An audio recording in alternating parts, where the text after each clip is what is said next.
በጣም ቆንጆ ምሳ ነበር የጋበሽኝ። አመሰግናለሁ እማዬ። ማምታሽ ቅሪ።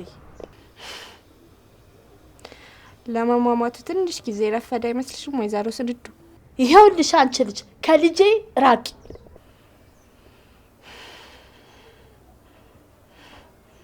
ወንድሜ ማለትሽ ነው? አፍሽን ዝጊ።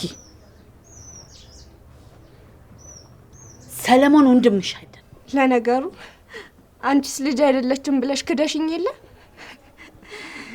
ታውቂያለሽ ግን እኔ ግን አንቺን ለማግኘት ብዙ በጣም ተንከራትቼ ነበር።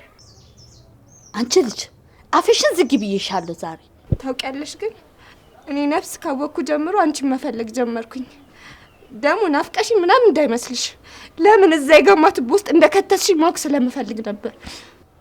እና ቆይ የፈለገ ነገር ቢፈጠር በልጄ መምጣት ነበረብሽ? ትዝ ይልሻል ግን ለመጀመሪያ ጊዜ ቤትሽን አንኳኩቼ እኮ ስመጣ እንደ ውሻ ነበር ከቤትሽ አባረርሽኝ።